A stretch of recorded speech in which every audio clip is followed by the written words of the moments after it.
আজকের গল্প সুন্দর কে। চিতামশাই বসে সাজগোজ করছিল, হাত পা চেটে নখ কামড়ে পরিষ্কার করছিল, গোঁফদাড়িতে থাবা বোলাচ্ছিল। সূর্যের মিঠে রোদে পিঠ দিয়ে বসে নিজের চকচকে মসৃণ চামড়া আর চামড়ার উপর বড় বড় ছোপের তারিফ করছিল সে।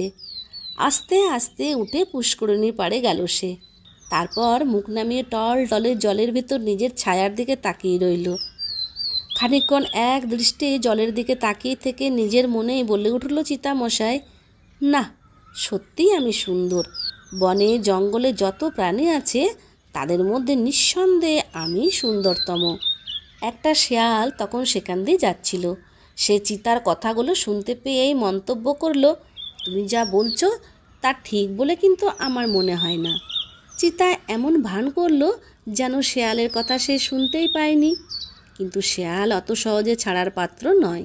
সে এবার গলা চড়িয়ে বলল, বিশেষ করে তোমার গায়ের ওই ছোপগুলো, ইস, ওইগুলো তো তুমি পাল্টাতেও পারবে না।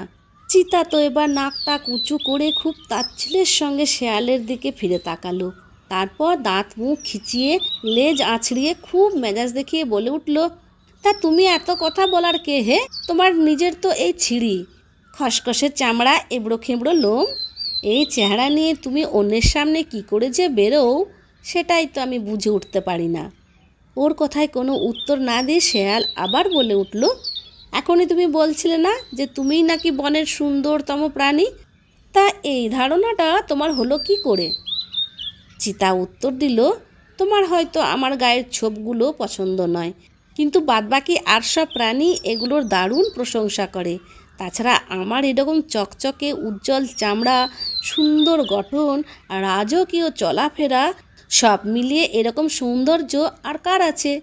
তবে তোমার তো ধারণা যে তুমি আরও বেশি সুন্দর। শেয়াল এবার উত্তর দিল, নিশ্চয়ই আমার সেই ধারণা। আমার শরীরে হয়তো তোমার মতো ছোপ নেই, তোমার মতো ঝকঝকে চামড়াও নয় আমার, সাপের মতো নিঃশব্দে চলাফেরাও করতে পারি না আমি, কিন্তু আমার যা আছে তোমার তা নেই, কোনো দিন থাকবেও না।